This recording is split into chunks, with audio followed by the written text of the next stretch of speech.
स्वागत। मैं हरजिंदर सिंह रंधावा, तुम देख रहे हो पंजाब टेलीविजन और मेरे नाल ने राजीव भास्कर। भास्कर साहब जी आया। बहुत बहुत शुक्रिया रंधावा जी।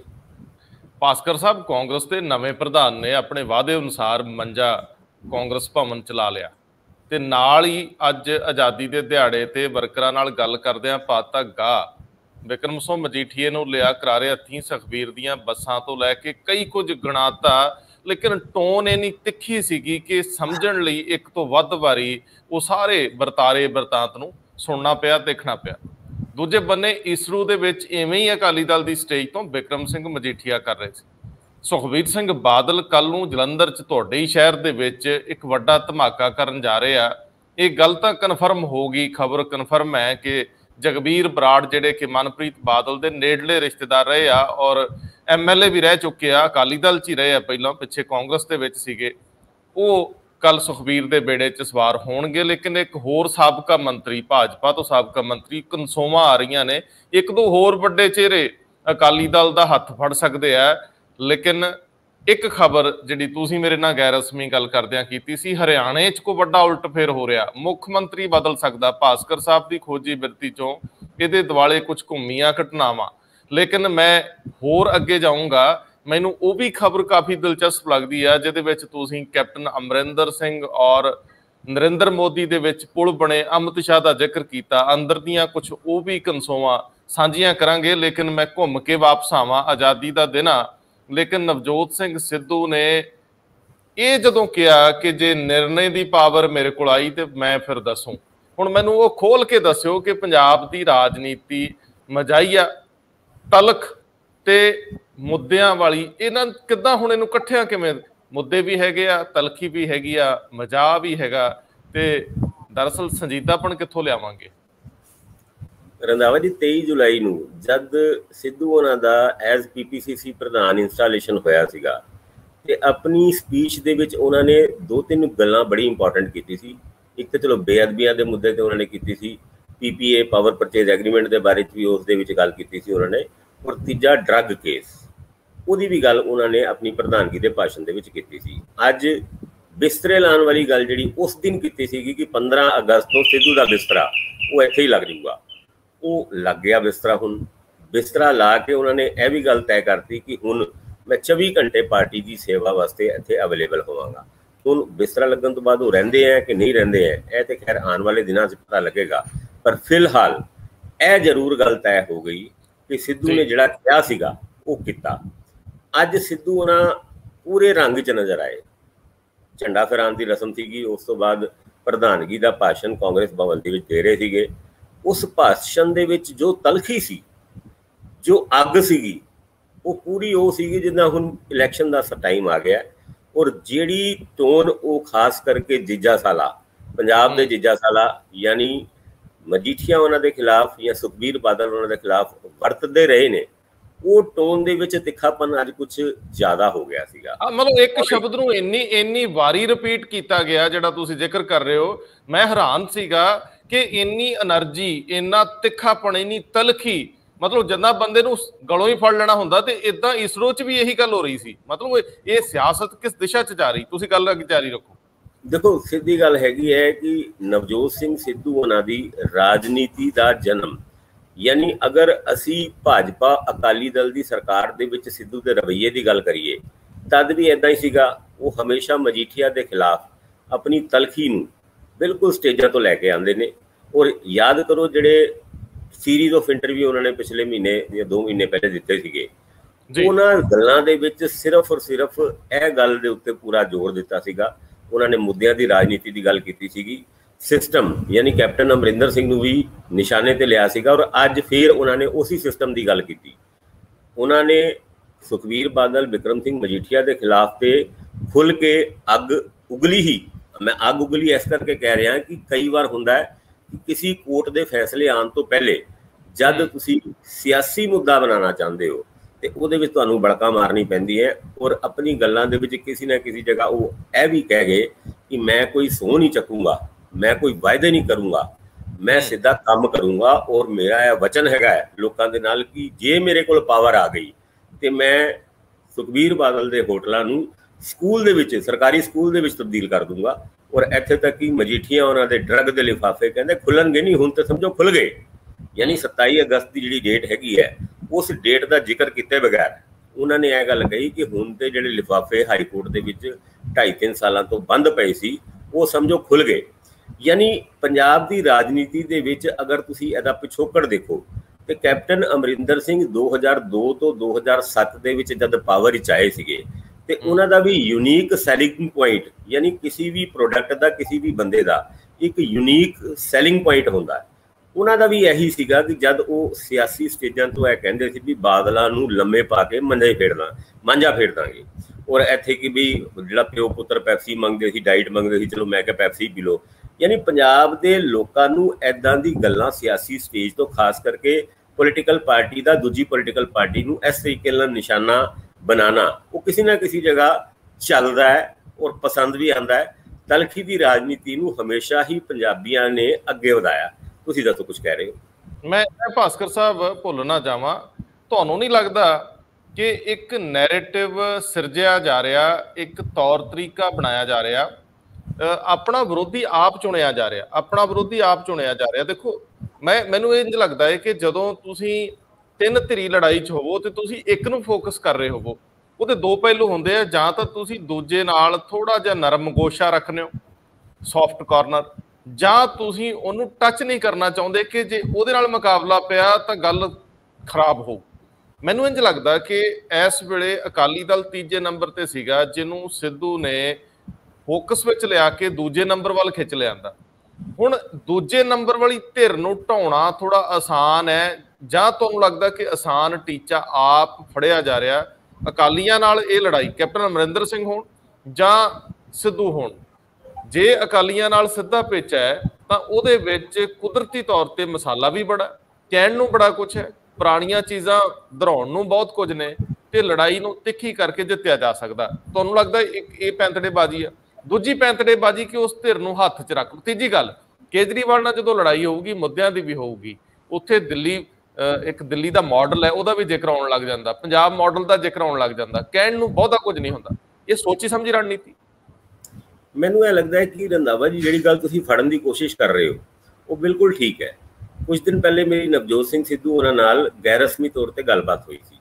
ਉਸ ਗੱਲਬਾਤ ਦੇ ਵਿੱਚ ਵੀ ਉਹਨਾਂ ਨੇ ਕੇਜਰੀਵਾਲ ਉਹਨਾਂ ਨੂੰ ਕਦੀ ਨਿਸ਼ਾਨਾ ਨਹੀਂ ਬਣਾਇਆ, ਔਰ ਜੇ ਕੇਜਰੀਵਾਲ ਉਹਨਾਂ ਦੀ ਗੱਲ ਵੀ ਕੀਤੀ ਤੇ ਕਹਿੰਦੇ ਮੈਂ ਕੇਜਰੀਵਾਲ ਸਾਹਿਬ ਨੂੰ ਤਾਂ ਮੈਂ ਦੱਸੂਗਾ ਕਿ ਵੀ ਉਹਨਾਂ ਨੇ ਦਿੱਲੀ ਦੇ ਵਿੱਚ ਕਿੰਨੀ ਕੁ ਨੌਕਰੀਆਂ ਦਿੱਤੀ, ਜਿਹੜੀ ਹੁਣ ਲੱਖਾਂ ਨੌਕਰੀਆਂ ਦੇਣ ਦਾ ਵਾਅਦਾ ਪੰਜਾਬ ਵਿੱਚ ਕਰਦੇ ਨੇ। ਉਹਨਾਂ ਨੇ 370 ਨੌਕਰੀਆਂ ਦਿੱਤੀ। ਉਹਨਾਂ ਨੇ ਇਹ ਫਿਗਰ ਵੀ ਦਿੱਤੀ ਸੀਗੀ ਕਿ ਸਿਰਫ 370 ਨੌਕਰੀਆਂ ਦਿੱਤੀ ਅੱਜ ਤੱਕ। ਔਰ ਦੂਜੀ ਗੱਲ, ਹੋਰ ਮੁੱਦਿਆਂ ਦੇ ਉੱਤੇ ਵੀ ਕੇਜਰੀਵਾਲ ਉਹਨਾਂ ਨੂੰ ਬਹੁਤੇ ਘੇਰਦੇ ਨਜ਼ਰ ਨਹੀਂ ਆ ਰਹੇ। ਜਿਸ ਤਰ੍ਹਾਂ ਤੁਸੀਂ ਹੁਣ ਮੈਨੂੰ ਕਿਹਾ ਕਿ ਸਿੱਧੂ ਉਹਨਾਂ ਦਾ ਆਮ ਆਦਮੀ ਪਾਰਟੀ ਦੇ ਉੱਤੇ ਅਟੈਕ ਘੱਟ ਹੈ, ਇਹ ਹੁੰਦਾ ਨਹੀਂ ਹੈਗਾ। ਪਿਛਲੇ 6 ਸਾਲ ਤੋਂ ਲਗਾਤਾਰ ਸਿੱਧੂ ਉਹਨਾਂ ਬਾਦਲਾਂ ਦੇ ਖਿਲਾਫ ਚੱਲਦੇ ਆ ਰਹੇ ਨੇ, ਔਰ ਬਾਦਲਾਂ ਦੇ ਨਾਲ ਬੀਜੇਪੀ ਦਾ ਇਹ ਇਨਕਾਰ ਕਰਨਾ ਕਿ ਅਸੀਂ ਗਠਬੰਧਨ ਨਹੀਂ ਤੋੜਾਂਗੇ, ਤਾਂ ਹੀ ਉਹਨਾਂ ਨੇ ਭਾਜਪਾ ਨੂੰ ਛੱਡਣ ਦਾ ਫੈਸਲਾ ਕੀਤਾ ਸੀਗਾ। ਹੁਣ ਭਾਜਪਾ ਬਾਦਲਾਂ ਦੇ ਨਾਲ ਨਹੀਂ ਹੈ।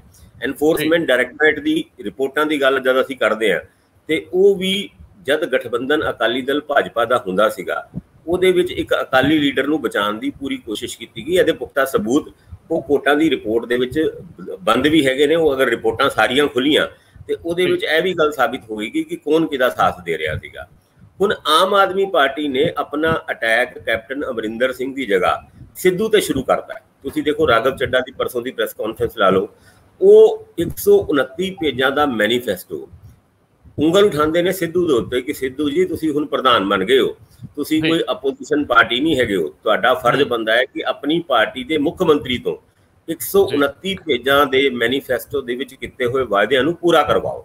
ਔਰ ਸਾਰੀ ਦੀ ਸਾਰੀ ਪ੍ਰੈਸ ਕਾਨਫਰੰਸ ਦਾ ਇੱਕੋ ਹੀ ਲਕਸ਼ਯ ਸੀਗਾ, ਸਿੱਧੂ ਤੇ ਅਟੈਕ। ਕੈਪਟਨ ਅਮਰਿੰਦਰ ਸਿੰਘ ਦਾ ਨਾਂ ਤਾਂ ਉਹਨਾਂ ਨੇ 2-4 ਵਾਰੀ ਲਿਆ ਹੋਏਗਾ, ਪਰ ਕਿਉਂਕਿ ਨਵਜੋਤ ਸਿੰਘ ਸਿੱਧੂ ਉਹਨਾਂ ਦੇ ਨਾਲ ਅਗਲੀ ਲੜਾਈ ਆਮ ਆਦਮੀ ਪਾਰਟੀ ਦੀ ਜਾਂ ਫਿਰ ਅਕਾਲੀ ਦਲ ਦੀ ਵੀ ਹੋਏਗੀ। ਸਿੱਧੂ ਉਹਨਾਂ ਨੇ ਆਪਣਾ ਦੁਸ਼ਮਣ ਚੁਣ ਲਿਆ ਅਕਾਲੀ ਦਲ ਭਾਜਪਾ, ਉਹ 6 ਸਾਲ ਤੋਂ ਚੁਣਿਆ ਹੋਇਆ। ਹਜੇ ਉਹ ਆਮ ਆਦਮੀ ਪਾਰਟੀ ਦੇ ਖਿਲਾਫ ਬਹੁਤਾ ਅੱਗ ਨਹੀਂ ਉਗਲ ਰਹੇ, ਜਿਹਦਾ ਕਾਰਨ ਸ਼ਾਇਦ ਉਹ ਵੀ ਹੋ ਸਕਦਾ ਜਿਹੜਾ ਤੁਸੀਂ ਕਹਿ ਰਹੇ ਹੋ ਕਿ ਅੱਗੇ ਚੱਲ ਕੇ ਸ਼ਾਇਦ ਜਾਂ ਪੋਸਟ ਪੋਲ ਅਲਾਈਅੰਸ ਦੀ ਲੋੜ ਪਏ, ਜੇ ਹੰਗ ਅਸੈਂਬਲੀ ਆ ਜਾਏ ਤਾਂ ਵੀ ਉਹ ਆਮ ਆਦਮੀ ਪਾਰਟੀ ਦੇ ਨਾਲ ਕਾਂਗਰਸ ਦਾ ਹੋ ਸਕਦਾ ਹੈ, ਜਾਂ ਫਿਰ ਪ੍ਰੀ ਪੋਲ ਅਲਾਈਅੰਸ ਯਾਨੀ ਪ੍ਰੀ ਪੋਲ ਅੰਡਰਸਟੈਂਡਿੰਗ। ਕਿਉਂਕਿ ਸਿੱਧੂ ਉਹਨਾਂ ਦਾ ਏਜੰਡਾ ਔਰ ਆਮ ਆਦਮੀ ਪਾਰਟੀ ਦੀ ਗੱਲਾਂ ਗਰੰਟੀਆਂ ਉਹ ਤਕਰੀਬਨ ਮਿਲਦੀ ਜੁਲਦੀ ਹੈਗੀ ਹੈ। ਫਰਕ ਇੰਨਾ ਹੀ ਹੈ, ਕੋਈ 300 ਯੂਨਿਟ ਦੀ ਗੱਲ ਕਰਦਾ ਹੈ, ਕੋਈ 200 ਯੂਨਿਟ ਦੀ ਗੱਲ ਕਰਦਾ ਹੈ, ਕੋਈ 400 ਯੂਨਿਟ ਦੀ ਗੱਲ ਕਰਦਾ ਹੈ। ਔਰ ਜਿਹੜਾ ਸੁਖਬੀਰ ਬਾਦਲ ਉਹਨਾਂ ਨੇ ਆਪਣਾ 13 ਪੁਆਇੰਟ ਦਾ 13 ਨੁਕਾਤੀ ਏਜੰਡਾ ਦਿੱਤਾ ਹੈ, ਉਹਦੇ ਉੱਤੇ ਅਕਾਲੀ ਦਲ ਆਪਣੇ ਆਪ ਵਿੱਚ ਬੜਾ ਐਗਰੈਸਿਵ ਨਜ਼ਰ ਆਉਂਦਾ ਹੈ। ਉਹ ਹਜੇ ਇੱਧਰ ਉੱਧਰ ਦੀ ਗੱਲ ਹੀ ਨਹੀਂ ਕਰ ਰਿਹਾ।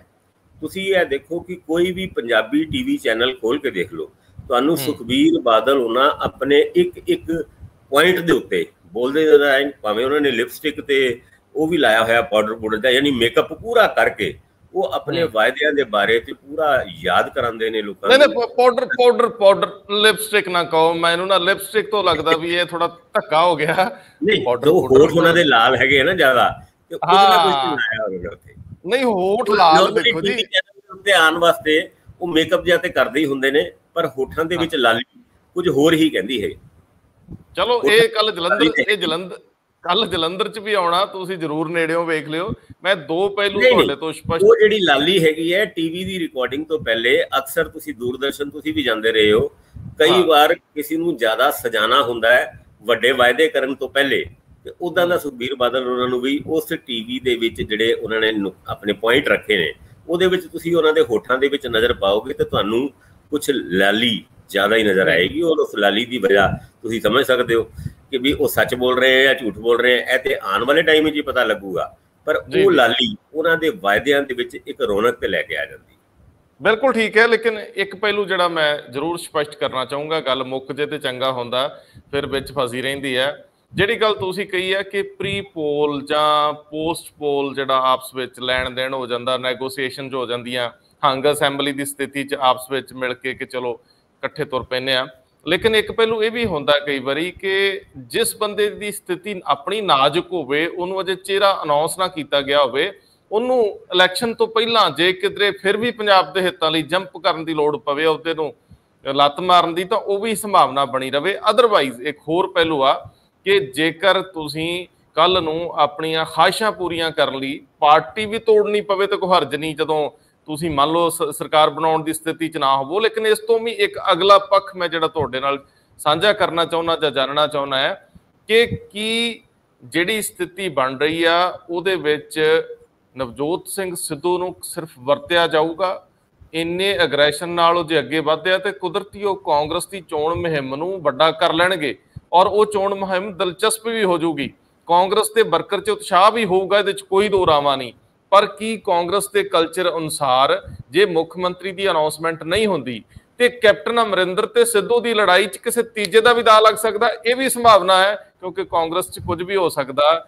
ਕੈਪਟਨ ਓਵਰਨਾਈਟ ਆ ਕੇ ਟੇਕ ਓਵਰ ਕਰ ਗਏ ਸੀ, ਤੁਹਾਨੂੰ ਯਾਦ ਹੈ, ਬਾਹਰੋਂ ਆ ਕੇ ਇਦਾਂ ਹੀ ਬੜੀ ਵਾਰੀ, ਇੱਕ ਵਾਰੀ ਬੀਬੀ ਭੱਠਲ ਨੇ ਜਿਹੜਾ ਰੌਲਾ ਰੱਪਾ ਪਾ ਕੇ ਲੈ ਲਿਆ ਸੀ, ਉਹ ਤਾਂ ਇੱਕ ਇਸੇ ਤਰ੍ਹਾਂ ਦੇ ਬੜੇ ਘਟਨਾਕ੍ਰਮ ਪੂਰੇ ਦੇਸ਼ ਵਿੱਚ ਕਾਂਗਰਸ ਦੇ ਨਜ਼ਰੀਓਂ ਬਣਦੇ ਰਹੇ ਆ। ਕਿਧਰੇ ਪ੍ਰਤਾਪ ਸਿੰਘ ਬਾਜਵਾ, ਮਨਪ੍ਰੀਤ ਬਾਦਲ ਜਾਂ ਰਵਨੀਤ ਬਿੱਟੂ ਦਾ ਵੀ ਦਾਅ ਲੱਗ ਸਕਦਾ ਇਹਨਾਂ ਸਾਰੇ ਰੌਲਿਆਂ 'ਚ, ਜਾਂ ਫਿਰ ਕੋਈ ਬਹੁਤ ਅੰਦਰਲਾ ਛੁਪਿਆ ਰੁਸਤਮ ਤਗੜਾ ਵਫਾਦਾਰ ਗਾਂਧੀ ਪਰਿਵਾਰ ਦਾ ਉਹ ਵੀ ਬਿਠਾਇਆ ਜਾ ਸਕਦਾ, ਅੰਬਿਕਾ ਸੋਨੀ ਦੇ ਰੂਪ 'ਚ ਜਾਂ ਕੋਈ ਹੋਰ।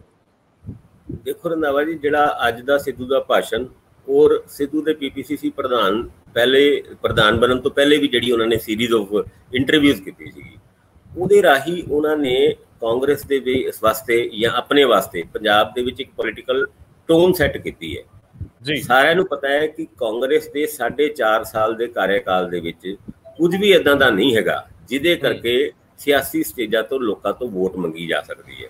ਹੁਣ ਨੈਰੇਟਿਵ ਸੈੱਟ ਕਰਨਾ ਪਏਗਾ।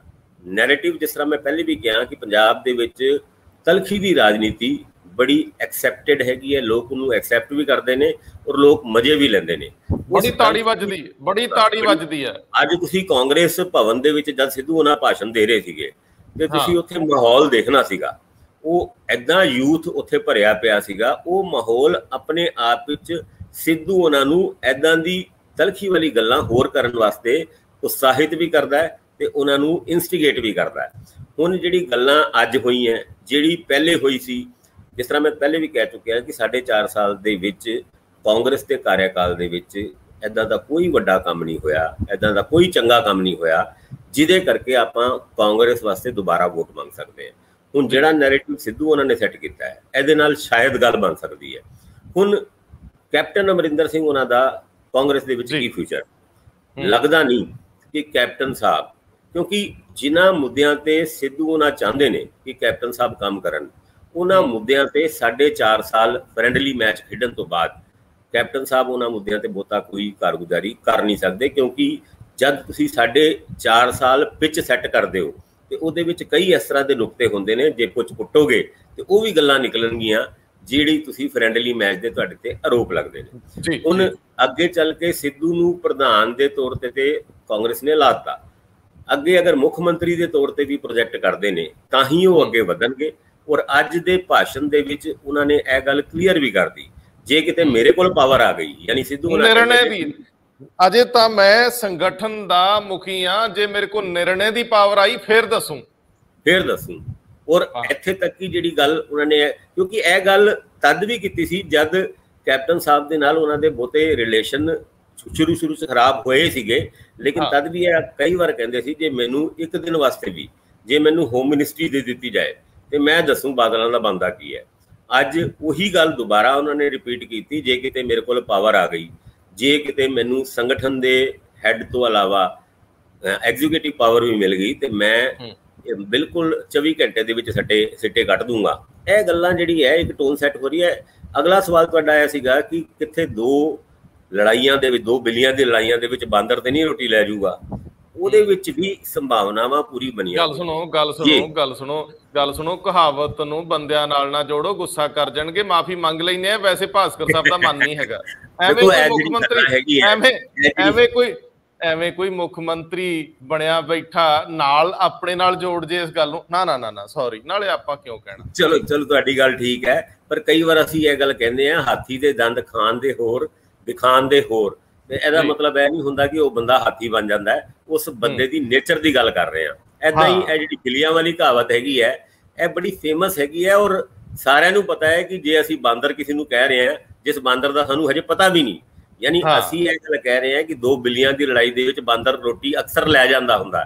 ਤੇ ਹੁਣ ਕਾਂਗਰਸ ਦੇ ਵਿੱਚ ਜਿਹੜੀ ਲੜਾਈ ਚੱਲ ਰਹੀ ਹੈ ਨਵਜੋਤ ਸਿੰਘ ਸਿੱਧੂ ਉਹਨਾਂ ਦੀ ਔਰ ਕੈਪਟਨ ਅਮਰਿੰਦਰ ਸਿੰਘ ਉਹਨਾਂ ਦੀ, ਇਹਦੇ ਵਿੱਚ ਜਿਹੜੀ ਤੀਜੇ ਬੰਦੇ ਦੀ ਗੱਲ ਕਰਦੇ ਹੋ ਤੇ ਜਿਹੜੇ ਨਾਂ ਤੁਸੀਂ ਲਿੱਤੇ ਨੇ ਉਹਨਾਂ ਵਿੱਚੋਂ ਸਭ ਤੋਂ ਉੱਤੇ ਨਾਂ ਚੱਲਦਾ ਹੈ ਮਨਪ੍ਰੀਤ ਬਾਦਲ ਉਹਨਾਂ ਦਾ, ਕਿਉਂਕਿ ਪੂਰੀ ਲੜਾਈ ਦੇ ਵਿੱਚ ਮਨਪ੍ਰੀਤ ਬਾਦਲ ਉਹਨਾਂ ਨਾ ਇੱਧਰ ਨਜ਼ਰ ਆਏ ਨਾ ਉੱਧਰ ਨਜ਼ਰ ਆਏ। ਉਹ ਕਾਂਗਰਸ ਭਵਨ ਦੇ ਵਿੱਚ ਆਉਂਦੇ ਵੀ ਹੈ ਸਿੱਧੂ ਦੀ ਇੰਸਟਾਲੇਸ਼ਨ ਦੇ ਟਾਈਮ ਤੇ ਬੜੀ ਲੋ ਪ੍ਰੋਫਾਈਲ ਤਰੀਕੇ ਨਾਲ ਆਉਂਦੇ ਨੇ, ਤੇ ਕਈ ਵਾਰ ਤੇ ਮੀਡੀਆ ਕਰਮੀਆਂ ਨੂੰ ਇਸ ਗੱਲ ਦਾ ਅਹਿਸਾਸ ਹੁੰਦਾ ਕਿ ਸ਼ਾਇਦ ਮਨਪ੍ਰੀਤ ਬਾਦਲ ਉਹਨਾਂ ਉਸ ਗੈਦਰਿੰਗ ਦੇ ਵਿੱਚ ਆਏ ਨਹੀਂ ਸੀਗੇ। ਬਾਅਦ ਚੋਂ ਮੀਡੀਆ ਦੇ ਵਿੱਚ ਜਦ ਫੋਟੋ ਨਜ਼ਰ ਆਉਂਦੀ ਹੈ ਉਹਨਾਂ ਦੀ, ਸਿੱਧੂ ਉਹਨਾਂ ਨੂੰ ਗਲੇ ਮਿਲਦੇ, ਤਦ ਪਤਾ ਲੱਗਦਾ ਵੀ ਉਹ ਉੱਥੇ ਸੀਗੇ। ਔਰ ਉਸ ਤੋਂ ਇਲਾਵਾ ਪੂਰੇ ਇਸ ਕਲੇਸ਼ ਦੇ ਵਿੱਚ ਕਿਸੇ ਵੀ ਜਗ੍ਹਾ ਮਨਪ੍ਰੀਤ ਬਾਦਲ ਉਹਨਾਂ ਦਾ ਨਾਂ ਨਹੀਂ ਆਇਆ, ਕੋਈ ਸਟੇਟਮੈਂਟ ਨਹੀਂ ਆਈ। ਦੂਜੇ ਪਾਸੇ ਪ੍ਰਤਾਪ ਸਿੰਘ ਬਾਜਵਾ ਉਹਨਾਂ ਦਾ ਵੀ ਜ਼ਰੂਰ ਦਾਅਵ ਲੱਗ ਸਕਦਾ ਸੀਗਾ, ਪਰ ਬਾਜਵਾ ਉਹਨਾਂ ਨੇ ਜਿਹੜੀ 4.5 ਸਾਲ ਕੈਪਟਨ ਅਮਰਿੰਦਰ ਸਿੰਘ ਦੇ ਨਾਲ ਲੜੀ ਹੋਈ ਲੜਾਈ ਤੋਂ ਬਾਅਦ ਉਹਨਾਂ ਦੇ ਘਰ ਜਾਣ ਦਾ ਜਦ ਫੈਸਲਾ ਕੀਤਾ ਸੀਗਾ, ਉਹ ਕਿਸੇ ਨਾ ਕਿਸੇ ਜਗ੍ਹਾ ਸਿਆਸੀ ਖੇਤਰ ਦੇ ਵਿੱਚ ਇੱਕ ਅਪਰਚੂਨਿਸਟਿਕ ਵਾਲੀ ਰਾਜਨੀਤੀ ਨੂੰ ਸੰਕੇਤ ਕਰਦੇ ਹੋਏ ਉਹਨਾਂ ਦੇ ਨੰਬਰ ਘੱਟ ਹੋਏ ਨੇ। ਔਰ ਬਾਜਵਾ ਸਾਹਿਬ ਨੇ ਇਹ ਜੋਖਮ ਲਿਆ, ਪਰ ਮੈਨੂੰ ਲੱਗਦਾ ਵੀ ਜਦੋਂ ਵੀ ਉਹ ਕਿਤੇ ਇਕੱਲਿਆਂ ਬਹਿੰਦੇ ਹੋਣਗੇ ਤੇ ਸੋਚਦੇ ਹੋਣੇ ਆ ਵੀ ਇਹ ਗੇੜੀ ਨਾ ਵੀ ਵੱਜਦੀ ਤਾਂ ਕੋਈ ਫਰਕ ਨਹੀਂ ਸੀ, ਮੈਂ ਸਾਈਡ ਤੇ ਬਹਿ ਕੇ ਤਮਾਸ਼ਾ ਵੇਂਦਾ ਤੇ ਜ਼ਿਆਦਾ ਚੰਗੇ ਫਾਇਦੇ 'ਚ ਰਹਿੰਦਾ, ਕਿਉਂਕਿ ਦੋਵਾਂ ਧਿਰਾਂ ਦੀ ਨਜ਼ਰ ਰਹਿੰਦੀ ਕਿ ਬੰਦਾ ਜਿਹੜਾ ਇਹ ਅਜੇ ਪਾਸੇ ਆ ਤੇ ਹਾਈ ਕਮਾਂਡ ਦੇ ਨਾਲ ਤੁਰਦਿਆਂ ਉਹਨਾਂ ਨੂੰ ਬੈਨੀਫਿਟ ਸੀ ਜੀ। ਔਰ ਰਵਨੀਤ ਬਿੱਟੂ ਉਹਨਾਂ ਦੀ ਗੱਲ ਕਰੀਏ ਤੇ ਰਵਨੀਤ ਬਿੱਟੂ ਉਹਨਾਂ ਨੇ ਕੈਪਟਨ ਅਮਰਿੰਦਰ ਸਿੰਘ ਦੇ ਖਿਲਾਫ ਇੱਕ ਦਿਨ ਵਾਸਤੇ ਮੋਰਚਾ ਤੇ ਜ਼ਰੂਰ ਖੋਲਿਆ ਸੀਗਾ, ਪਰ ਨਾਲ ਦੇ ਨਾਲ ਉਹਨਾਂ ਨੇ ਸਿੱਧੂ ਨੂੰ ਪ੍ਰਧਾਨ ਨਾ ਬਣਾਏ ਜਾਣ ਦੀ ਹਿਦਾਇਤ ਵੀ ਪਾਰਟੀ ਹਾਈ ਕਮਾਂਡ ਨੂੰ ਦਿੱਤੀ ਸੀ। ਉਹ ਹਿਦਾਇਤ ਤੇ ਰਵਨੀਤ ਬਿੱਟੂ ਨੇ ਵੀ ਦਿੱਤੀ ਸੀਗੀ, ਔਜਲਾ ਸਾਹਿਬ ਨੇ ਵੀ ਦਿੱਤੀ ਸੀਗੀ, ਪਰ ਇਹ ਸਾਰੀ ਗੱਲਾਂ ਨੂੰ ਨਜ਼ਰ ਅੰਦਾਜ਼ ਕਰਦੇ ਹੋਏ ਈਵਨ ਕੈਪਟਨ ਅਮਰਿੰਦਰ ਸਿੰਘ ਉਹਨਾਂ ਦੇ ਆਬਜੈਕਸ਼ਨ ਨੂੰ ਵੀ ਨਜ਼ਰ ਅੰਦਾਜ਼ ਕਰਦੇ ਹੋਏ ਉਹਨਾਂ ਨੇ ਆਖਰੀ 'ਚ ਫੈਸਲਾ ਇਹ ਲਿੱਤਾ ਕਿ ਨਵਜੋਤ ਸਿੰਘ ਸਿੱਧੂ ਨੂੰ ਪ੍ਰਧਾਨ ਬਣਾ ਦਿੱਤਾ ਗਿਆ। ਹੁਣ ਗੱਲ ਹੈ ਵੇ ਇਸ ਸਾਰੀ ਗੱਲਾਂ ਦੇ ਵਿੱਚ ਜਿਹੜੇ ਤੀਜੇ ਬੰਦੇ ਦੀ ਗੱਲ ਅਸੀਂ ਕਰਦੇ ਹਾਂ ਕਿ ਜੇ ਕਿਤੇ ਨਵਜੋਤ ਸਿੰਘ ਸਿੱਧੂ ਹੋਣਾ ਔਰ ਕੈਪਟਨ ਅਮਰਿੰਦਰ ਸਿੰਘ ਉਹਨਾਂ ਦੇ ਵਿੱਚ ਇਹ ਲੜਾਈ ਬਹੁਤ ਤਗੜੇ ਲੈਵਲ ਤੱਕ ਵੱਧ ਗਈ ਔਰ ਕਾਂਗਰਸ ਹਾਈਕਮਾਨ ਨੇ ਇੰਟਰਵੀਨ ਕਰਨ ਤੋਂ ਬਾਅਦ ਵੀ ਨਵਜੋਤ ਸਿੰਘ ਸਿੱਧੂ ਹਾਈਕਮਾਨ ਦੇ ਹੱਥੋਂ ਵੀ ਨਿਕਲ ਗਏ, ਜੋ ਉਮੀਦ ਹੈਗੀ ਹੈ ਇਸ ਗੱਲ ਦੀ, ਕਾਰਨ ਕਿ ਸਿੱਧੂ ਉਹਨਾਂ ਦੇ ਉੱਤੇ ਕਿਸੇ ਵੀ ਹਾਈਕਮਾਨ ਦਾ ਅੱਜ ਤੱਕ ਕੰਟਰੋਲ ਨਹੀਂ ਚੱਲਿਆ, ਭਾਵੇਂ ਉਹ ਬੀਜੇਪੀ ਹੋਏ ਭਾਵੇਂ ਉਹ ਅਕਾਲੀ ਦਲ ਹੋਏ, ਕਿਉਂਕਿ ਅਕਾਲੀ ਦਲ ਭਾਜਪਾ ਦੀ ਸਰਕਾਰ ਹੁੰਦੀ ਸੀਗੀ ਔਰ ਜਦ MP ਦੇ ਇਲੈਕਸ਼ਨ ਸਿੱਧੂ ਉਹਨਾਂ ਨੇ ਲੜੇ ਸੀਗੇ ਤੇ ਮਜੀਠੀਆ ਤੋਂ ਉਹਨਾਂ ਨੂੰ ਚੰਗੇ ਵੋਟ ਮਿਲੇ ਸੀ, ਜਿਹਦੇ ਕਰਕੇ ਉਹਨਾਂ ਦੀ ਜਿੱਤ ਹੋਈ ਸੀਗੀ। ਪਰ ਅੱਜ ਉਹੀ ਮਜੀਠੀਆ ਹੋਣਾ ਸਭ ਤੋਂ ਵੱਡੇ ਦੁਸ਼ਮਣ ਹੈਗੇ ਨੇ ਸਿੱਧੂ ਸਾਹਿਬ ਦੇ। ਔਰ ਸਿੱਧੂ ਸਾਹਿਬ ਜਦ ਵੀ ਅਪੀਲ ਕਰਦੇ ਨੇ ਉਹ ਸਭ ਸਾਲੇ ਤੋਂ ਸ਼ੁਰੂ ਹੁੰਦੇ ਨੇ ਤੇ ਜੀਜੇ ਨੂੰ ਬਾਅਦ ਤੇ ਅਟੈਕ ਕਰਦੇ ਨੇ। ਹੁਣ ਅੱਗੇ ਚੱਲ ਕੇ ਰਾਜਨੀਤੀ ਕਿੱਥੇ ਜਾਂਦੀ ਹੈ, ਟੋਨ ਸੈੱਟ ਹੋ ਰਹੀ ਹੈ, ਇੱਕ ਤਰੀਕੇ ਨਾਲ ਬੰਦੂਕਾਂ ਸਾਫ਼ ਹੋ ਰਹੀਆਂ, ਤੇਜ਼ ਹੋ ਰਹੀਆਂ, ਹੁਣ ਗੋਲੀਆਂ ਚੱਲਣ ਦੀ ਵਾਰੀ ਹੈਗੀ ਹੈ। ਕਿਹੜੇ ਸਟੇਜ ਤੋਂ ਕਿਹੜੇ ਪਾਸੇ ਚੱਲਦੀ ਹੈ ਇਹ ਦੇਖੋ। ਭਾਸਕਰ ਸਾਹਿਬ ਹੁਣ ਅਸੀਂ ਤੇਜ਼ੀ ਨਾਲ ਅੱਗੇ ਵਧਣਾ। ਗੱਲ ਤੁਸੀਂ ਕੈਪਟਨ ਅਮਰਿੰਦਰ ਸਿੰਘ ਦੀ ਤੋਰੀ, ਉੱਥੋਂ ਹੀ ਤੋਰ ਲੈਂਦੇ ਆ। ਤੁਸੀਂ ਮੈਨੂੰ ਇੱਕ ਗੱਲ ਕਹੀ ਸੀ ਆਫ ਦਾ ਰਿਕਾਰਡ, ਤੁਸੀਂ ਮੈਨੂੰ ਗੈਰ ਰਸਮੀ ਗੱਲਬਾਤ 'ਚ ਕਿਹਾ ਸੀਗਾ ਕਿ ਦਿੱਲੀ ਦੇ ਵਿੱਚ ਜਦੋਂ ਕੈਪਟਨ ਸਾਹਿਬ ਗਏ ਸੀਗੇ ਉਹਨਾਂ ਦੇ ਏਜੰਡੇ ਤੇ ਪ੍ਰਧਾਨ ਮੰਤਰੀ ਦੀ ਮੁਲਾਕਾਤ ਸੀਗੀ ਨਹੀਂ, ਲੇਕਿਨ ਅਮਿਤ ਸ਼ਾਹ ਨੇ ਉਹਨਾਂ ਨੂੰ ਸੁਜੈਸਟ ਕੀਤਾ ਕਿ ਤੁਸੀਂ ਪ੍ਰਧਾਨ ਮੰਤਰੀ ਨੂੰ ਮਿਲ ਲਓ, ਆਏ ਹੋ ਤੇ ਮਿਲ ਲਓ। ਉਹਨਾਂ ਨੇ ਕਿਹਾ ਕਿ ਮੈਂ ਕੋਈ ਇਸ ਤਰ੍ਹਾਂ ਦੀ ਅਪੁਆਇੰਟਮੈਂਟ ਨਹੀਂ ਲਿੱਤੀ, ਲੇਕਿਨ ਤੁਸੀਂ ਮੈਨੂੰ ਇਹ ਦੱਸਿਆ ਕਿ ਅਮਿਤ ਸ਼ਾਹ ਨੇ ਕਿਹਾ ਕੋਈ ਨਹੀਂ, ਤੁਸੀਂ 7 ਵਜੇ ਮਿਲ ਲਿਓ, ਮੈਂ ਫਿਕਸ ਕਰ ਦਿੰਦਾ ਹੈ। ਮੈਨੂੰ ਦੱਸਿਓ, ਆਪਾਂ ਤੇਜ਼ੀ ਨਾਲ ਅੱਗੇ ਵਧਣਾ ਕਿਉਂਕਿ ਟਾਈਮ ਸਾਡੇ ਕੋਲੋਂ 5 ਮਿੰਟ ਦਾ ਰਹਿ ਗਿਆ ਜੀ। ਦੇਖੋ ਇਹ ਗੱਲਾਂ ਨਿਕਲ ਕੇ ਆਈਆਂ ਹੁਣ, ਕਿਉਂਕਿ ਇਹ ਗੱਲਾਂ ਸੂਤਰਾਂ ਦੇ ਹਵਾਲੇ ਤੋਂ ਅਸੀਂ ਕਹਿ ਰਹੇ ਹਾਂ। ਜਦ ਅਮਿਤ ਸ਼ਾਹ ਦੇ ਨਾਲ ਕੈਪਟਨ ਅਮਰਿੰਦਰ ਸਿੰਘ ਉਹਨਾਂ ਦੀ ਮੀਟਿੰਗ ਹੋਈ ਸੀਗੀ, ਉਸ ਮੀਟਿੰਗ ਦੇ ਵਿੱਚ ਅਸੀਂ ਪਹਿਲੇ ਵੀ ਇਹ ਕਿਆਸ ਲਗਾਏ ਸੀਗੇ ਜਾਂ ਲੋਕਾਂ ਨੇ ਕਿਆਸ ਲਗਾਏ ਸੀਗੇ ਕਿ ਉਹਦੇ ਵਿੱਚ ਸਿਆਸੀ ਗੱਲਾਂ ਜ਼ਰੂਰ ਹੋਣਗੀਆਂ। ਹੁਣ ਪਤਾ ਇਹ ਲੱਗਿਆ ਕਿ ਉਹਦੇ ਵਿੱਚ ਸਿਆਸੀ ਗੱਲਾਂ ਵੀ ਹੋਈਆਂ। ਪੰਜਾਬ ਦੇ ਰਾਜਨੀਤਿਕ ਹਾਲਾਤ ਨੂੰ ਬੜੀ ਡਿਟੇਲ ਦੇ ਵਿੱਚ ਡਿਸਕਸ ਕੀਤਾ ਗਿਆ ਔਰ ਉਸ ਮੀਟਿੰਗ ਦੇ ਵਿੱਚ ਹੀ ਕੈਪਟਨ ਅਮਰਿੰਦਰ ਸਿੰਘ ਉਹਨਾਂ ਦੀ ਗੱਲਾਂ ਸੁਣਨ ਤੋਂ ਬਾਅਦ ਜਾਂ ਜੋ ਕੁਝ ਵੀ ਉਹਨਾਂ ਨੇ ਉਹਨਾਂ ਨੂੰ ਕਿਹਾ, ਅਮਿਤ ਸ਼ਾਹ ਉਹਨਾਂ ਨੇ ਉਹਨਾਂ ਨੂੰ ਇੱਕ ਗੱਲ ਕਹੀ ਕਿ ਤੁਸੀਂ ਇਹ ਗੱਲਾਂ ਨਰਿੰਦਰ ਮੋਦੀ, ਪ੍ਰਧਾਨ ਮੰਤਰੀ ਨਰਿੰਦਰ ਮੋਦੀ ਉਹਨਾਂ ਨੂੰ ਵੀ ਦੱਸ ਦਿਓ। ਹਾਲਾਂਕਿ ਉਸ ਟਾਈਮ ਤੱਕ ਉਹਨਾਂ ਕੋਲ ਨਰਿੰਦਰ ਮੋਦੀ ਦੇ ਨਾਲ ਅਪਾਇੰਟਮੈਂਟ ਨਹੀਂ ਸੀਗਾ। ਉਹ ਅਮਿਤ ਸ਼ਾਹ ਉਹਨਾਂ ਨੇ ਇਹ ਅਪਾਇੰਟਮੈਂਟ ਉਹਨਾਂ ਦਾ ਕਰਾਇਆ ਤੇ ਸ਼ਾਮ ਨੂੰ 7 ਵਜੇ ਉਹਨਾਂ ਦੀ ਮੀਟਿੰਗ ਨਰਿੰਦਰ ਮੋਦੀ ਉਹਨਾਂ ਨਾਲ ਹੋਈ। ਹਾਲਾਂਕਿ ਜਿਹੜੇ ਕਈ ਕਿਸਾਨ ਪੰਜਾਬ ਦੇ, ਕਈ ਲੋਕ ਜਿਨ੍ਹਾਂ ਦੀ ਜ਼ਮੀਨ ਜਿਹੜੀ ਐਕਵਾਇਰ ਹੋ ਰਹੀ ਸੀਗੀ ਇਹ ਜਿਹੜੇ ਨੈਸ਼ਨਲ ਹਾਈਵੇ ਪ੍ਰੋਜੈਕਟ ਦੇ ਵਿੱਚ, ਉਹ ਸਾਰਾ ਦਿਨ ਇਸ ਗੱਲ ਦੀ ਵੇਟ ਕਰਦੇ ਰਹੇ ਕਿ ਕੈਪਟਨ ਅਮਰਿੰਦਰ ਸਿੰਘ ਨਿਤਿਨ ਗਡਕਰੀ ਨੂੰ ਕਦੋਂ ਮਿਲਣਗੇ, ਕਿਉਂਕਿ ਉਸ ਜ਼ਮੀਨ ਦੇ ਵਿੱਚ ਜਿਹੜੇ ਉਹਨਾਂ ਦੇ ਰੇਟ ਸੀਗੇ, ਜਿਹੜੀ ਡਿਸਕ੍ਰਿਮੀਨੇਸ਼ਨ ਸੀਗੀ, ਉਹਦੀ ਗੱਲ ਹੋਣੀ ਸੀ। ਪਰ ਉਹ ਮੀਟਿੰਗ ਨਹੀਂ ਹੋਈ। ਪਰ ਨਰਿੰਦਰ ਮੋਦੀ ਉਹਨਾਂ ਨਾਲ ਉਹਨਾਂ ਦੀ ਮੀਟਿੰਗ ਹੋ ਗਈ ਸੀ। ਇਹ ਰਾਜਨੀਤੀ, ਇਹ ਗੱਲਾਂ ਕੀ ਹੋਈ ਔਰ ਪੰਜਾਬ ਤੋਂ ਕਿੰਨੀ ਕੁ ਜ਼ਿਆਦਾ ਸਟਰੋਂਗਲੀ ਕਨੈਕਟਡ ਹੈਗੀ ਹੈ, ਇਹ ਤੇ ਆਉਣ ਵਾਲੇ ਟਾਈਮ 'ਚ ਪਤਾ ਲੱਗੇਗਾ। ਪਰ ਸਿਆਸੀ ਗੱਲਾਂ ਉਹਨਾਂ ਦੋਨੋਂ ਮੀਟਿੰਗਾਂ ਦੇ ਵਿੱਚ ਪੁਰਜੋਰ ਤਰੀਕੇ ਨਾਲ ਹੋਈ ਸੀ। ਇਸ ਗੱਲ ਦੀ ਅਸੀਂ ਸਾਡੇ ਜਿਹੜੇ ਸੂਤਰ ਹੈਗੇ ਨੇ ਉਹ ਪੁਸ਼ਟੀ ਕਰਦੇ ਨੇ। ਮਤਲਬ ਪੰਜਾਬ ਦੀ ਅਗਲੇ 6 ਮਹੀਨੇ ਦੀ ਰਾਜਨੀਤੀ 'ਚ ਜੇ ਕਿਤੇ ਅਭੀ ਨਭੀ ਹੋਣ ਲੱਗੇ ਤਾਂ ਕੋਈ ਧਿਰਤਾ ਪਾਲ ਕੇ ਰੱਖਣੀ ਚਾਹੀਦੀ ਆ। ਔਰ ਇਹ ਤੁਹਾਡੀਆਂ ਗੱਲਾਂ ਤੋਂ ਮੈਂ ਇਹ ਸਮਝ ਰਿਹਾ। ਲੇਕਿਨ ਮੈਨੂੰ ਹੁਣ ਕਾਹਲੀ 'ਚ ਦੱਸਿਓ ਕਿ ਕੱਲ ਜਲੰਧਰ ਦੇ ਵਿੱਚ ਸੁਖਬੀਰ ਸਿੰਘ ਬਾਦਲ ਨੇ, ਤੇ ਜਲੰਧਰ ਦੀ ਤੁਹਾਨੂੰ ਚੱਪੇ ਦੀ ਖਬਰ ਰਹਿੰਦੀ ਆ, ਇਹ ਤੁਹਾਡਾ ਹੋਮ ਟਾਊਨ ਹੈ, ਇੱਥੇ ਜਗਬੀਰ ਬਰਾੜ ਦੇ ਅਕਾਲੀ ਦਲ 'ਚ ਸ਼ਾਮਲ ਹੋਣ ਦੀ ਪੁਸ਼ਟੀ ਹੋ ਰਹੀ ਹੈ। ਇੱਕ ਵੱਡੇ ਅਖਬਾਰ ਨੇ ਤਾਂ ਉਹਨੂੰ ਖਬਰ ਨੂੰ ਨਸ਼ਰ ਵੀ ਕਰ ਦਿੱਤਾ ਹੈ, ਲੇਕਿਨ ਨਾਲ ਦੀ ਨਾਲ ਕੁਝ ਹੋਰ ਵੱਡੇ ਆਗੂਆਂ ਦੇ ਵੀ ਸ਼ਾਮਲ ਹੋਣ ਦੀ, ਮਤਲਬ ਅਕਾਲੀ ਦਲ ਨੂੰ ਦੁਆਬੇ ਦੇ ਵਿੱਚ ਵੀ ਔਰ ਅਦਰਵਾਈਜ਼ ਸੁਖਬੀਰ ਸਿੰਘ ਬਾਦਲ ਨੂੰ ਫੇਵਰ ਮਿਲ ਰਹੀ ਆ। ਸਿੱਧੂ ਜਿੰਨਾ ਵੱਡਾ ਹਮਲਾ ਕਰ ਰਿਹਾ ਉਹ ਰਾਜਨੀਤੀ ਉਹਨਾਂ ਦੀ ਵੀ ਨਾਲ ਸੁਖਬੀਰ ਦੀ ਵੀ ਚਮਕ ਰਹੀ ਹੈ। ਜਗਬੀਰ ਬਰਾੜ ਉਹਨਾਂ ਦਾ ਅਕਾਲੀ ਦਲ ਨੂੰ ਜੁਆਇਨ ਕਰਨਾ, ਹਾਲਾਂਕਿ ਹਜੇ ਮੇਰੀ ਗੱਲ ਜਗਬੀਰ ਬਰਾੜ ਉਹਨਾਂ ਨਾਲ ਡਾਇਰੈਕਟਲੀ ਤੇ ਨਹੀਂ ਹੋਈ, ਲੇਕਿਨ ਸੂਤਰ ਇਹ ਦੱਸਦੇ ਨੇ ਕਿ ਕੱਲ ਸੁਖਬੀਰ ਬਾਦਲ ਜਲੰਧਰ ਆਣਗੇ ਔਰ ਜਗਬੀਰ ਬਰਾੜ ਉਹਨਾਂ ਨੂੰ ਕਾਂਗਰਸ ਜੁਆਇਨ ਕਰਾਂਗੇ। ਜਗਬੀਰ ਬਰਾੜ ਉਹਨਾਂ ਅਕਾਲੀ ਦਲ ਕਿਉਂ ਜੁਆਇਨ ਕਰ ਰਹੇ ਨੇ ਕਾਂਗਰਸ ਛੱਡ ਕੇ? ਉਹਦਾ ਮੇਨ ਕਾਰਨ ਹੈਗਾ ਕਿ ਪਹਿਲੇ ਉਹ ਵੀਡੀਓ ਹੁੰਦੇ ਸੀਗੇ, ਉਹ ਬਾਦਲਾਂ ਦੀ ਰਿਸ਼ਤੇਦਾਰੀ 'ਚ ਹੀ ਆਉਂਦੇ ਨੇ। ਮਨਪ੍ਰੀਤ ਬਾਦਲ ਦੇ ਬੜੇ ਕਲੋਜ਼ ਰਿਲੇਟਿਵ ਹੈਗੇ ਨੇ ਔਰ ਉਹਨਾਂ ਨੇ ਅਕਾਲੀ ਦਲ ਜੁਆਇਨ ਵੀ ਕੀਤਾ ਸੀਗਾ ਤੇ ਮਨਪ੍ਰੀਤ ਬਾਦਲ ਦੇ ਕਹਿਣ ਤੇ ਕੀਤਾ ਸੀਗਾ। ਮਨਪ੍ਰੀਤ ਬਾਦਲ ਉਹਨਾਂ ਨੂੰ ਅਕਾਲੀ ਦਲ ਜੁਆਇਨ ਕਰਾਇਆ, ਪਰ ਕੈਂਟ ਤੋਂ ਇਲੈਕਸ਼ਨ ਲੜੇ, ਜਿੱਤੇ, MLA ਬਣੇ। ਪਰ ਅਗਲੀ ਵਾਰ ਜਦ ਮਨਪ੍ਰੀਤ ਬਾਦਲ ਉਹਨਾਂ ਨੇ ਕਾਂਗਰਸ ਛੱਡੀ, ਅਕਾਲੀ ਦਲ ਛੱਡਿਆ, ਤੇ ਤਦ ਵੀ ਉਹ ਵੀ ਉਹਨਾਂ ਦੇ ਨਾਲ PPP 'ਚ ਆ ਗਏ ਸੀਗੇ। ਪਰ ਬੜੀ ਛੇਤੀ ਉਹਨਾਂ ਨੇ PPP ਛੱਡ ਕੇ ਵੀ ਕਾਂਗਰਸ ਨੂੰ ਜੁਆਇਨ ਕਰ ਲਿਆ ਸੀ। ਬਾਅਦ ਚੋਂ ਭਾਵੇਂ ਮਨਪ੍ਰੀਤ ਬਾਦਲ ਉਹਨਾਂ ਨੇ ਵੀ ਉਸ ਗੱਲ ਨੂੰ ਹੀ ਫੋਲੋ ਕਰਦੇ ਹੋਏ ਕਾਂਗਰਸ ਜੁਆਇਨ ਕਰ ਲਈ ਸੀਗੀ, ਪਰ ਅੱਜ ਉਹ ਦੁਬਾਰਾ ਅਕਾਲੀ ਦਲ ਵਿੱਚ ਜਾ ਰਹੇ ਨੇ। ਉਹਦੀ ਬੜੀ ਵੱਡੀ ਵਜ੍ਹਾ ਹੈ ਪ੍ਰਗਟ ਸਿੰਘ ਉਹਨਾਂ ਦਾ ਕੈਂਟ ਤੋਂ ਇਲੈਕਸ਼ਨ ਲੜਨਾ। ਪ੍ਰਗਟ ਸਿੰਘ ਕੈਂਟ ਤੋਂ ਤਦ ਆਉਂਦੇ ਹੈ ਜਦ ਉਹਨਾਂ ਦੀ ਐਂਟਰੀ ਸਿੱਧੂ ਉਹਨਾਂ ਦੇ ਨਾਲ ਹੁੰਦੀ ਹੈ। ਹੁਣ ਸਿੱਧੂ ਕਾਂਗਰਸ ਦੇ ਪ੍ਰਧਾਨ ਬਣ ਚੁੱਕੇ ਨੇ। ਪ੍ਰਗਟ ਸਿੰਘ ਉਹਨਾਂ ਦੀ ਕਾਂਗਰਸ ਦੇ ਵਜੋਂ ਟਿਕਟ ਦਾ ਕੱਟਿਆ ਜਾਣਾ ਲਗਭਗ ਨਾਮੁਮਕਿਨ ਹੈਗਾ ਕਿ ਉਹ ਕੈਂਟ ਤੋਂ ਉਹਨਾਂ ਨੂੰ ਦੁਬਾਰਾ ਟਿਕਟ ਨਾ ਮਿਲੇ। ਇੱਦਾਂ ਦੇ ਹਾਲਾਤ ਵਿੱਚ ਜਿਹੜੇ ਜਗਬੀਰ ਬਰਾੜ ਉਹਨਾਂ ਨੂੰ ਕਾਂਗਰਸ ਨੇ ਨਕੋਦਰ ਧਕੇਲਿਆ ਸੀਗਾ, ਉਹਦੇ ਵਿੱਚ ਉਹਨਾਂ ਦੇ ਰਿਸ਼ਤੇਦਾਰ ਗੁਰਪ੍ਰਤਾਪ ਸਿੰਘ ਵਡਾਲਾ ਅਕਾਲੀ ਦਲ ਤੋਂ ਇਲੈਕਸ਼ਨ ਲੜਦੇ ਨੇ ਔਰ ਜਲੰਧਰ ਕੈਂਟ ਤੋਂ ਅਕਾਲੀ ਦਲ ਵਾਸਤੇ ਵੀ ਇੱਕ ਸਟਰੋਂਗ ਕੈਂਡੀਡੇਟ ਵਜੋਂ ਜਗਬੀਰ ਬਰਾੜ ਸਾਬਿਤ ਹੋ ਸਕਦੇ, ਕਿਉਂਕਿ ਜਗਬੀਰ ਬਰਾੜ ਉਹਨਾਂ ਦਾ ਵੀ ਕੰਮ ਕਰਨ ਦਾ ਸਟਾਈਲ ਕਾਫੀ ਅੱਛਾ ਹੈ। ਉਹ ਕੈਪਟਨ ਅਮਰਿੰਦਰ ਸਿੰਘ ਉਹਨਾਂ ਦੇ ਖਾਤੇ 'ਚ ਬੋਲਦੇ ਨੇ, ਔਰ ਕੈਪਟਨ ਅਮਰਿੰਦਰ ਸਿੰਘ ਉਹਨਾਂ ਨੂੰ ਜਦ ਬਾਜਵਾ ਨੂੰ ਹਟਾ ਕੇ ਪ੍ਰਧਾਨ ਬਣਨਾ ਸੀਗਾ ਪਿਛਲੇ 2017 ਦੇ ਵਿੱਚ, ਤਦ ਜਗਬੀਰ ਬਰਾੜ ਹੀ ਕਿਸ ਤਰ੍ਹਾਂ ਦਾ MLA ਸੀਗਾ ਜਿਹਨੇ ਖੁੱਲ੍ਹ ਕੇ ਸਾਥ ਦਿੱਤਾ ਸੀਗਾ ਕੈਪਟਨ ਅਮਰਿੰਦਰ ਸਿੰਘ ਦਾ। ਔਰ ਪਹਿਲੀ ਰੈਲੀ ਵੀ ਕੈਂਟ ਹਲਕੇ ਦੇ ਵਿੱਚ ਹੀ ਕੈਪਟਨ ਅਮਰਿੰਦਰ ਸਿੰਘ ਉਹਨਾਂ ਦੀ ਹੋਈ ਸੀ ਬਾਜਵਾ ਉਹਨਾਂ ਦੇ ਖਿਲਾਫ। ਉਹਨਾਂ ਦਾ ਪਾਰਟੀ ਛੱਡਣਾ, ਇਹਦਾ ਮਤਲਬ ਜਿਹੜੀ ਅਸੀਂ ਡਿਸਕਸ਼ਨ ਕਰਦੇ ਹਾਂ ਜਿਹਦੇ ਵਿੱਚ ਅਸੀਂ ਇਹ ਗੱਲ ਕਹਿੰਦੇ ਹਾਂ ਕਿ ਕੈਪਟਨ ਅਮਰਿੰਦਰ ਸਿੰਘ ਦਾ ਕਾਂਗਰਸ ਦੇ ਵਿੱਚ ਬਹੁਤਾ ਫਿਊਚਰ ਹੁਣ ਲੱਗਦਾ ਨਹੀਂ, ਇਹ ਗੱਲ ਜਗਬੀਰ ਬਰਾੜ ਉਹਨਾਂ ਨੂੰ ਵੀ ਸਮਝ ਆ ਗਈ ਹੈ, ਤਾਂ ਹੀ ਕਰਕੇ ਉਹ ਘਰ ਵਾਪਸੀ ਕਰ ਰਹੇ ਨੇ। ਯਾਨੀ ਜਿੱਥੋਂ ਉਹਨਾਂ ਨੇ ਆਪਣੇ ਰਾਜਨੀਤਿਕ ਜੀਵਨ ਦੀ ਸ਼ੁਰੂਆਤ ਕੀਤੀ ਸੀ ਉਸੇ ਪੋਲੀਟੀਕਲ ਪਾਰਟੀ ਦੇ ਵਿੱਚ ਕੱਲ ਉਹ ਦੁਬਾਰਾ ਜਾ ਰਹੇ ਨੇ। ਹੁਣ ਉਹਨਾਂ ਨੂੰ ਭਗਤ ਸਿੰਘ ਦੇ ਖਿਲਾਫ ਅਗਰ ਕੈਂਟ ਤੋਂ ਲੜਦੇ ਨੇ, ਜਿੱਤ ਮਿਲਦੀ ਹੈ ਜਾਂ ਨਹੀਂ ਮਿਲਦੀ, ਕਿਉਂਕਿ ਕੁਝ ਲੋਕ ਇਹ ਵੀ ਕਹਿੰਦੇ ਨੇ ਕਿ ਉਹ ਮੁਕਤਸਰ ਸਾਈਡ ਤੋਂ ਵੀ ਇਲੈਕਸ਼ਨ ਲੜਨ 'ਚ ਇੰਟਰਸਟਿਡ ਹੈਗੇ ਨੇ, ਕਿਉਂਕਿ ਉੱਥੇ ਉਹਨਾਂ ਦਾ ਘਰ ਹੈਗਾ, ਬਾਦਲਾਂ ਦਾ ਪੂਰਾ ਪਰਿਵਾਰ ਉੱਥੇ ਰਹਿੰਦਾ ਹੈ। ਤੇ ਹੁਣ ਦੇਖੋ ਅੱਗੇ ਚੱਲ ਕੇ ਗੱਲ ਕੀ ਬਣਦੀ ਹੈ, ਪਰ ਫਿਲਹਾਲ ਜਗਬੀਰ ਬਰਾੜ ਦਾ ਕੱਲ ਅਕਾਲੀ ਦਲ ਜੁਆਇਨ ਕਰਨਾ, ਉਸ ਤੋਂ ਇਲਾਵਾ ਇੱਕ ਵੱਡੇ BJP ਦੇ ਆਗੂ ਦੀ ਵੀ ਅਕਾਲੀ ਦਲ ਜੁਆਇਨ ਕਰਨ ਦੀ ਪੂਰੀ ਸੰਭਾਵਨਾ ਹੈਗੀ ਹੈ। ਉਹਦਾ ਜ਼ਿਕਰ ਵੀ ਅਸੀਂ ਬੜੀ ਛੇਤੀ ਕਰਾਂਗੇ। ਨਾ ਇਸ ਕਰਕੇ ਨਹੀਂ ਦੱਸ ਰਹੇ ਕਿ ਹਜੇ ਸੂਤਰ ਇਸ ਮਾਮਲੇ ਦੇ ਵਿੱਚ ਪੱਕੇ ਨਹੀਂ ਹੈ ਕਿ ਉਹ ਅੰਮ੍ਰਿਤਸਰ ਤੋਂ ਦਿੱਲੀ ਜਲੰਧਰ ਆ ਕੇ ਜੁਆਇਨ ਕਰਨਗੇ ਜਾਂ ਸੁਖਬੀਰ ਬਾਦਲ ਉਹਨਾਂ ਜਲੰਧਰ ਤੋਂ ਅੰਮ੍ਰਿਤਸਰ ਜਾਣਗੇ ਉਹਨਾਂ ਨੂੰ ਜੁਆਇਨ ਕਰਨ ਵਾਸਤੇ। ਬਿਲਕੁਲ ਠੀਕ ਹੈ, ਬਿਲਕੁਲ ਠੀਕ ਹੈ। ਔਰ ਜਦੋਂ ਜਗਬੀਰ ਬਰਾੜ ਦੀ ਗੱਲ ਕਰਦੇ ਹਾਂ, ਤੁਹਾਨੂੰ ਯਾਦ ਹੋਣਾ ਹੈ ਪੀਪਲਸ ਪਾਰਟੀ ਆਫ ਪੰਜਾਬ ਜਦੋਂ ਬਣੀ ਸੀਗੀ, ਉਸ ਤੋਂ ਬਾਅਦ ਜਿਹੜਾ ਵਿਦੇਸ਼ਾਂ 'ਚੋਂ ਫੰਡਿੰਗ ਨੂੰ ਲੈ ਕੇ, ਪੈਸਿਆਂ ਦੇ ਜਮ੍ਹਾਂ ਘਟਾਓ ਨੂੰ ਲੈ ਕੇ, ਫੈਸਲਿਆਂ ਨੂੰ ਲੈ ਕੇ ਜਗਬੀਰ ਸਿੰਘ ਬਰਾੜ ਤੇ ਦੋ ਹੋਰ ਲੋਕ ਉਹਨਾਂ ਨਾਲ ਮਨਪ੍ਰੀਤ ਬਾਦਲ ਦੇ ਖਿਲਾਫ ਰਿਸ਼ਤੇਦਾਰੀ ਹੋਣ ਦੇ, ਬਹੁਤ ਕਰੀਬੀ ਰਿਸ਼ਤੇਦਾਰੀ ਹੋਣ ਦੇ ਬਾਵਜੂਦ ਵਿਰੋਧ ਕਰ ਜਾਂਦੇ ਆ।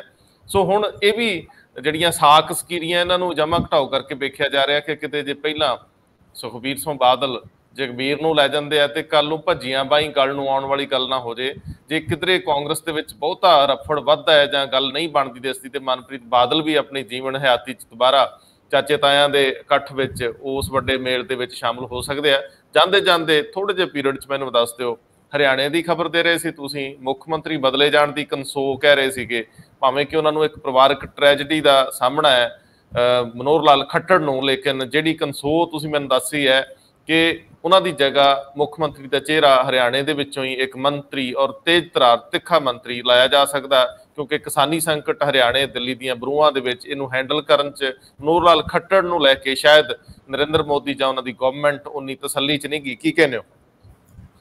ਬਿਲਕੁਲ ਇੱਦਾਂ ਦੇ ਕਿਆਸ, ਇੱਦਾਂ ਦੀ ਅਟਕਲਾਂ, ਇੱਦਾਂ ਦੀ ਅਫਵਾਹਾਂ, ਇੱਦਾਂ ਦੀ ਖਬਰਾਂ ਬਿਲਕੁਲ ਹਰਿਆਣਾ ਦੇ ਰਾਜਨੀਤਿਕ ਸਰਕਲ ਦੇ ਵਿੱਚ ਚੱਲ ਰਹੀ ਹੈ। ਔਰ ਇਹ ਵੀ ਕਿਹਾ ਜਾ ਰਿਹਾ ਸੀਗਾ ਕਿ ਕੱਲ ਯਾਨੀ 16 ਅਗਸਤ ਦੀ ਡੇਟ ਰੱਖੀ ਗਈ ਸੀ ਜਦ ਮੁੱਖ ਮੰਤਰੀ ਚੇਂਜ ਕਰਨਾ ਸੀਗਾ, ਪਰ ਖੱਟੜ ਸਾਹਿਬ ਦੇ ਭਰਾ ਦਾ ਹੁਣੇ ਹੀ ਥੋੜੇ 2-3 ਦਿਨ ਪਹਿਲੇ ਹੀ ਦੇਹਾਂਤ ਹੋਇਆ। ਮੈਨੂੰ ਇਹ ਲੱਗਦਾ ਕਿ ਇਹ ਡੇਟ ਸ਼ਾਇਦ ਥੋੜੀ ਚੇਂਜ ਕਰ ਦਿੱਤੀ ਗਈ ਹੈ, ਔਰ ਉਹਨਾਂ ਨੂੰ ਹਟਾ ਕੇ ਜਿਨ੍ਹਾਂ ਨੂੰ ਮੁੱਖ ਮੰਤਰੀ ਲਾਉਣ ਦੀ ਗੱਲ ਚੱਲ ਰਹੀ ਹੈ ਉਹ ਹੈਗੇ ਅਨਿਲ ਵਿਜ।